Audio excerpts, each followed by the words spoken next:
Parents across Canada are trying to figure out what to do with their children, how to keep them busy, learning and entertained, now that many are stuck inside their homes during the COVID-19 pandemic. But for those who are separated or divorced, it poses an additional challenge: how to share custody of the kids. There are some things to keep in mind, and Tanya Davies from Davies Law Firm joins us now with more. Tanya, good morning. Thanks for joining us. Good morning, Annette.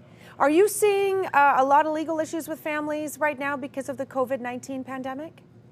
Yes, we are, especially access issues. And there are a lot of cases that are going to court on this very specific issue where the primary residence parent is denying access to the access parent, essentially relying on the argument of COVID-19. But the courts are telling us that what we need to look at is the best interest of the child, not just from a physical point of view, but also from the emotional well-being of the child. And the courts tell us that it's not healthy for the children to be separated from the access parent for a long time.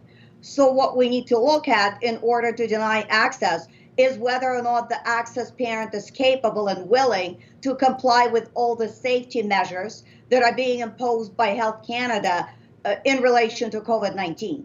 All right. We have some questions that we took in from our viewers, so I'd like you to answer them if you can. We'll start off with the first one. This one coming in from a viewer, and this viewer writes, I have physical custody of the kids, and my ex lives in Cornwall. He's supposed to have them this weekend for 2 weeks. I live in Orleans, but I don't feel comfortable dropping them off.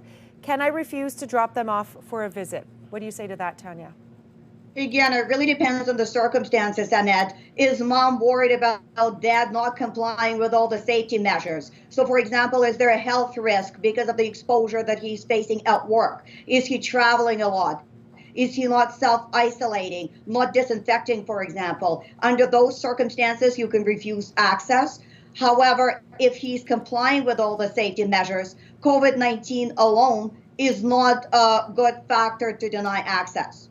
Okay, next question. My ex and I have a horrible relationship and do not communicate well at all. What points can I focus on to make sure we're on the same page with protecting our child from coronavirus exposure? That's a great question.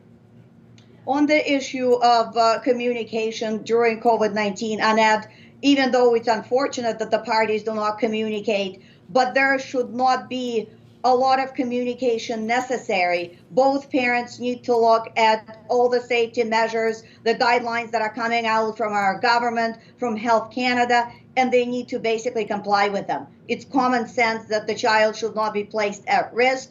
You need to self-isolate, disinfect, basically make sure that the child is physically healthy during access. All right, and last but not least, the last question coming in. I have my wages garnished through Family Responsibility Office for support. I'm still getting paid, but wondering if that'll stop during this COVID-19 pandemic. Family Responsibility Office, just like any other business or any government institution, is of course working remotely, so they would be enforcing payments as usual. However, if there is a material change in circumstances of the payer, for example, they lost their job, their salary is nil right now, under those circumstances, the payer would be in a position to perhaps negotiate with FRO, make some kind of an arrangement, either to lower their payments or not pay during this period at all. And the payer, if they lost their job, can also apply to court due to a material change in circumstances. Bottom line, Tanya, what do parents do, one parent or the other do, if they fear that the other is not complying with coronavirus rules, to isolate, that their kids could be in some danger? Who do they contact? Do they have any supports out there to be able to help them get through this?